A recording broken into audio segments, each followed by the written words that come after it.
Hello, good evening and welcome to Joy News Prime. We're coming to you live from our studios here in Kukumlimli, Accra. We're live on DSTV channel 421, GoTV channel 125 and around the world on myjoyonline.com. My name is Denisia Pomaije. Coming up, NPP national delegates settle debates on who to lead the party at all material times as they approve more than 50 other amendments at the crucial National Delegates Conference. Yes, the new Patriotic Party is ready. The new Patriotic Party will use this conference as a tool in our attempt to recapture power in 2028. Also, Director General of the National Cybersecurity Authority has been handed a 2-week suspension by the presidency for using a uniformed military officer as a personal bodyguard. And St. Peter's Senior High School has won the Eastern Regional Championship title of the National Science and Maths Quiz for the 4th time. Remember, we are your home of independent, fearless and credible journalism. Please stay for details.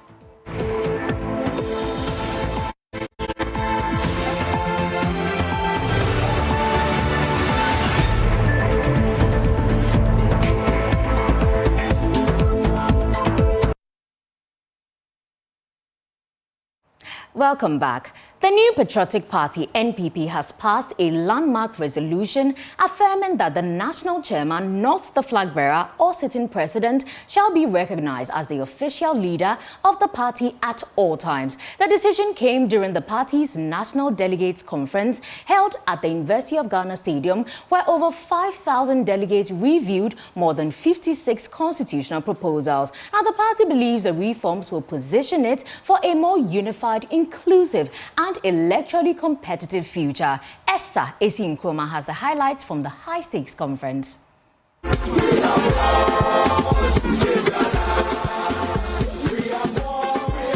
56 proposed amendments were decided on at the NPP's National Delegates Conference. One of the biggest was Motion 35, finally settling the age-old debate over who leads the party.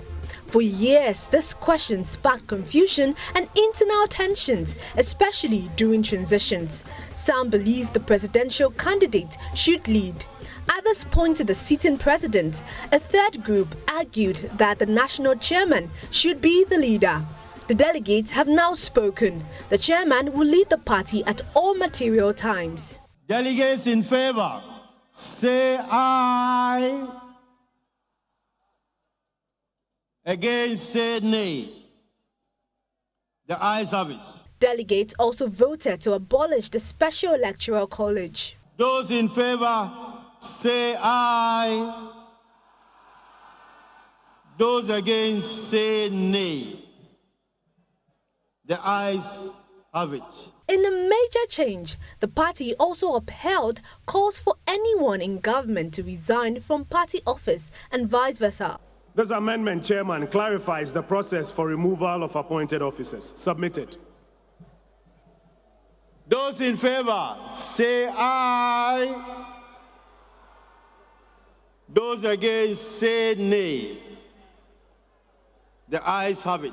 2 motions were, however, rejected. First, a proposal to amend Article 730, which sought to give regional executive power to appoint supervisors for polling stations and electoral areas election. Those in favor of this motion, say aye.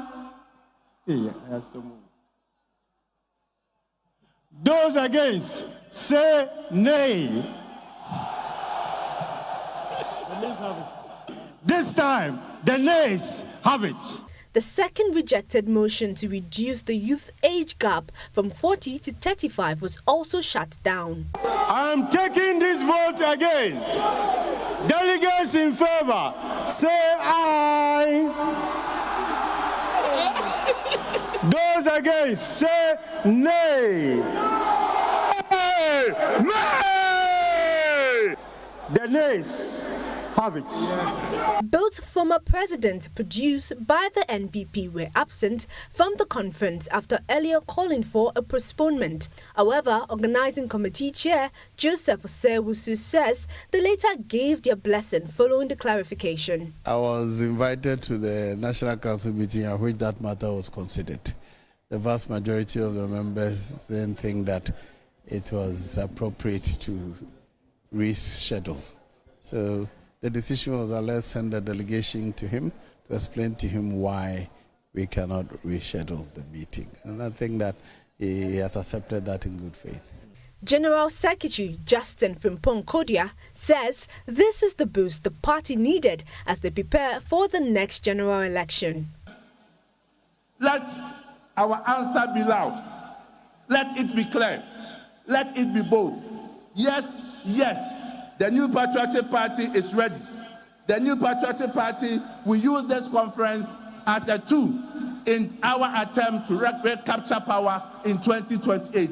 The next big step, the flag bearer race in January 2026. Hopeful Ose Educhum says he's in to win. I have no time to complain.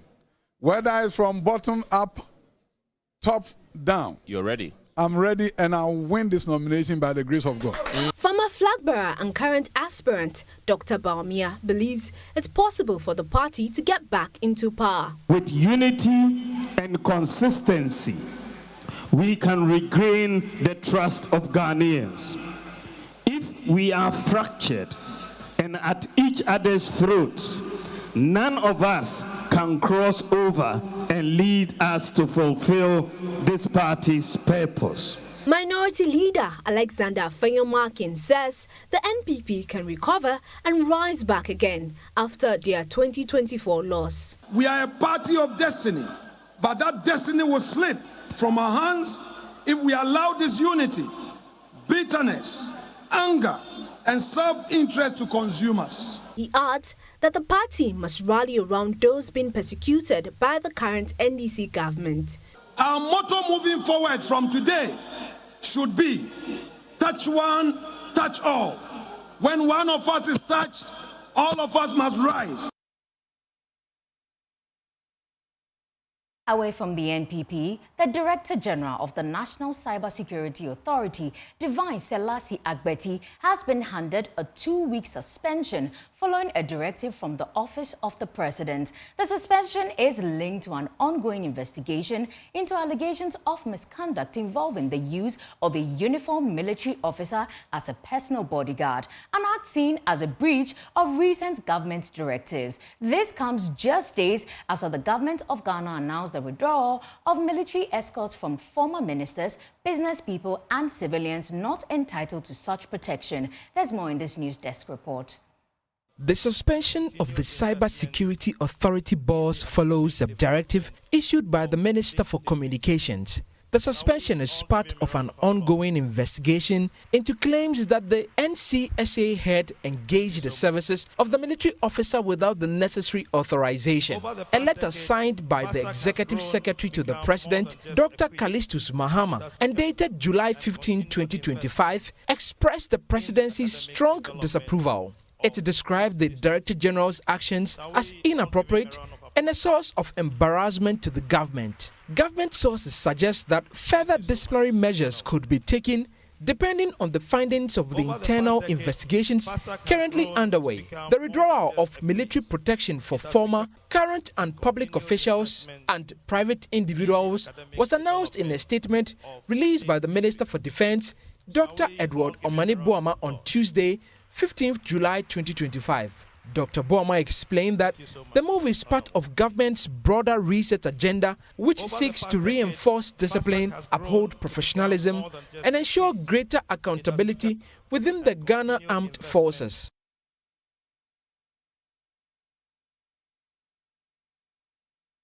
Now, Accra is set to roll out a fleet of electric buses under a new partnership with the U.S. city of Savannah, Georgia. The initiative forms part of ongoing efforts to improve urban mobility and cut down on carbon emissions. The announcement was made by Savannah Mayor Van R. Johnson II during a courtesy visit to the Accra Metropolitan Assembly. Nana Kwesi Asare Boateng reports. The collaboration between Accra and Savannah, Georgia is beginning to yield real results.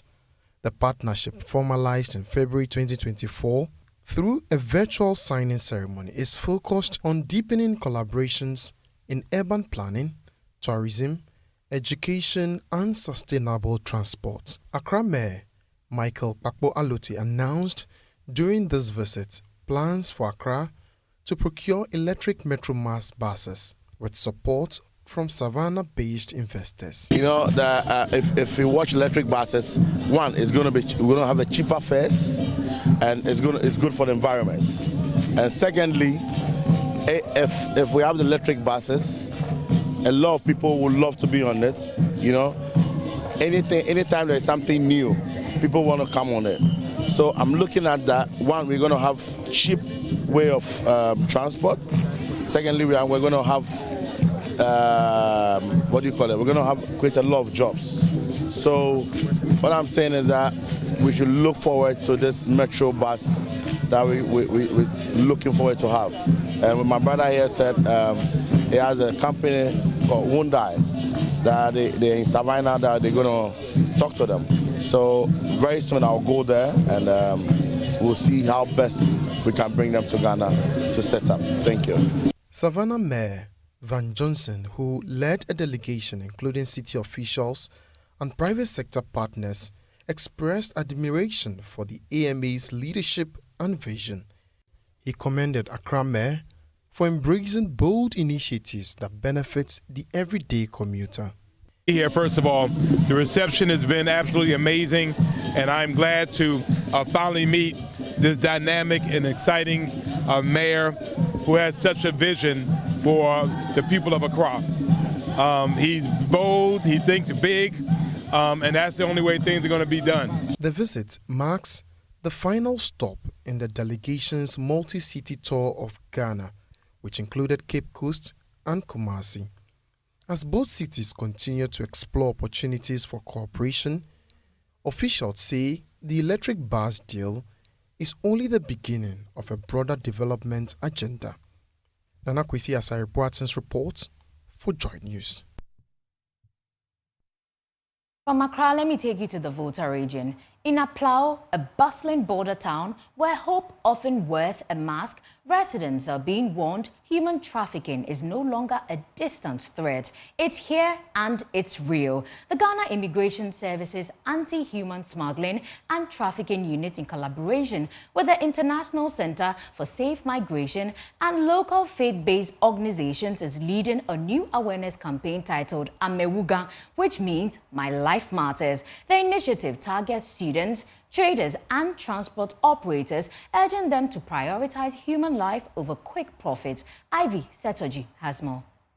The Amewuga Advocacy Campaign, a joint initiative by the Ghana Immigration Services Anti-Human Smuggling and Trafficking in Persons Unit and faith-based organizations like the Handmaid of the Divine Redeemer Sisters Foundation, targeted border communities with education and awareness on trafficking risks. From TV and radio engagement to school outreaches, the campaign reached over 700 students at the Aplau Secondary Technical School using drama, poetry, and storytelling to spark conversations about exploitation and resilience. Reverend Sister Regina Ignatia Afla is with the Handmaid Foundation.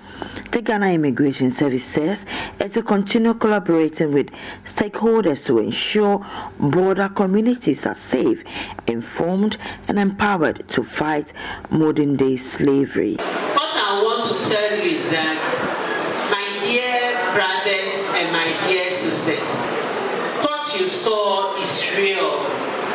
It is very real. So let us take situation seriously.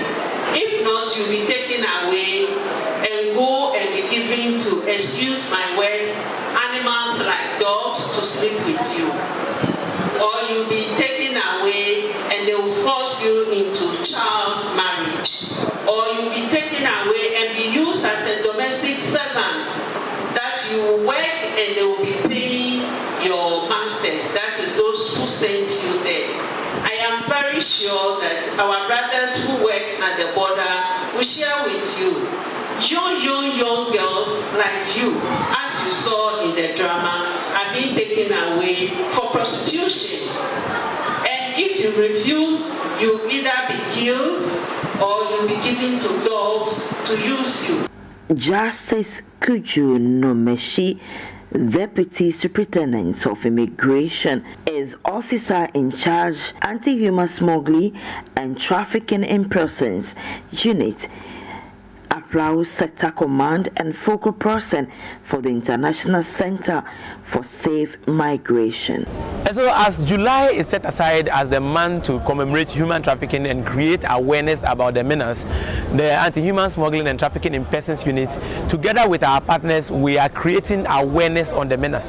We are telling the citizenry that people are taking advantage of the migration process and depriving people of their rights, bringing them into servitude. I mean, they are doing all sorts of illegalities, trampling upon the fundamental human rights of people. And so we are raising our voice against the act of human trafficking, against the act of human smuggling, against the act of child marriage, and against the act of domestic servitude within border communities. We are telling the nation that, and we are telling all prospective travelers and travelers that before they travel, they should be sure of where they are going. They should inquire. They should not just fall for sweet talks that people are offering them opportunities that do not exist. Ivy Setoji joining us Aflau.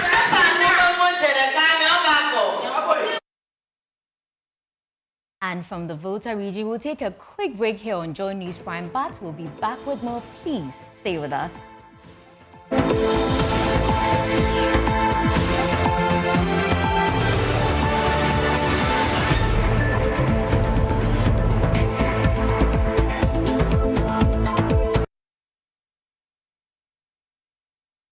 Welcome. It's an absolute delight to have you back. The General Secretary of the governing National Democratic Congress, Fifi Fiavi-Kwete, is calling for a bold, youth-led national transformation anchored in innovation, accountability, and inclusive growth. He says Ghana's future hinges on empowering young people to lead the charge across all sectors of the economy. Fifi Fiavi-Kwete was speaking during the general meeting of TANE UG. There's more captured in this report. An interaction with executives of the Tertiary Education Institution Network of the National Democratic Congress at the University of Ghana, Fifi Kwete said the youth remain the backbone of the country's future and the need to inspire greater youth participation in national development. Approaching our 70th milestone, and there's a need for the business as usual to come to an end, for there to be a total transformation in everything we do. And the best group that can do it are the young people, because young people are far more ready to take different approaches and not simply do the things that they've seen done by their grandparents and parents. So they need to understand that we can transform this country better if they stop thinking like the way the thinking has been all these many years and take inspiration from so many examples all over the world. So if they can understand that and take center stage, the country is far, far, far in a better place. Also at the meeting was CEO of the National Youth Authority, Osman Abdullahi Ayariga, who condemned the increase in hostel fees at the University of Ghana's Pentagon Hostel, called for an immediate review of the revised fees. Prices of cement have reduced, prices of labor have reduced, but only University of Ghana, Pentagon, they are saying that due to increase in prices, because of that, they want to increase the prices of rooms is unacceptable. That is unacceptable to the students who are already suffering. It doesn't make sense for you to increase a room from 27,000 to 40,000. It doesn't make any economic sense. And I'll therefore call on the university authorities and also the hostel authorities to have a look at the prices they have published. So they should review the current hostel prices, because it's going to be a serious burden on very innocent students. The engagement reinforced the critical role of young people in shaping Ghana's future. The youth were challenged to move from the sidelines to the forefront of national development, proving they are not just the leaders of tomorrow, but today. Majid Ibrahim's report read to you.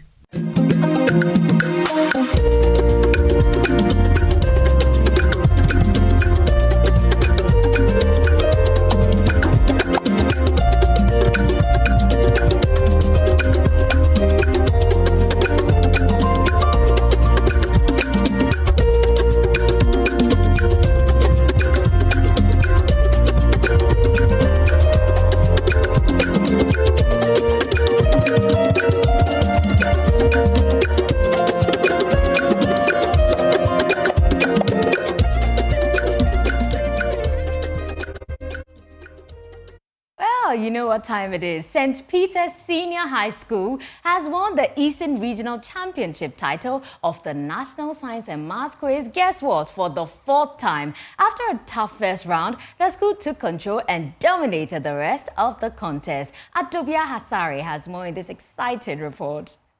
863.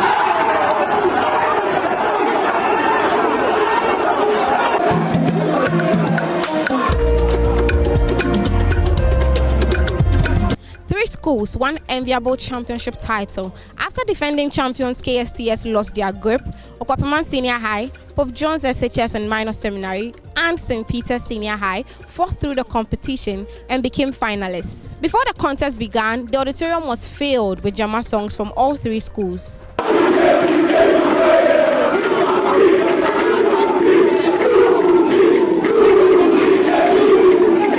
After round 1, St. Peter's and Okwapaman were tied with 24 points. Pope John Senior High School was in 3rd place with 18 points. St. Peter's answered most of the questions in round 2 with speed and accuracy. They were then in the lead with 34 points. They were excited. Their contenders, not so much. Unlike their contenders, St. Peter's did not miss any question in round 3, and so were still in the lead with 40 points. Then came the riddles. Okwapaman ranked for the first one and got it right. St. Peter's ranked for the 2nd and 3rd and got them right. Although PJ answered the last riddle, it couldn't close the gap per school had given, but it did close the gap Okwas had given, so they had to break the tie. PJ ranked and got it wrong. Okwas ranked and got it right.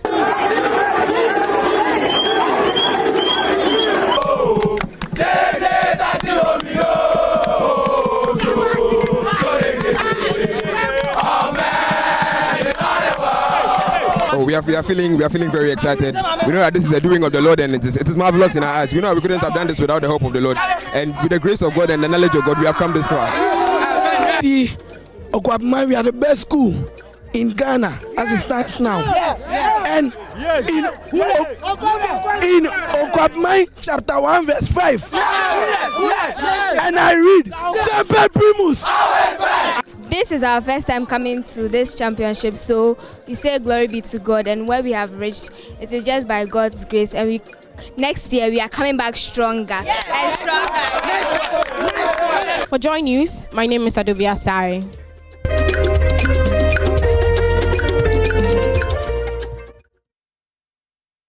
Congratulations to St. Peter's Senior High School on winning that championship. Well, that's how I part company with you here on Joy News Prime. One more news, of course we've got you covered. Please log on to myjoyonline.com. My name is Denise Apomaije. Have a lovely evening.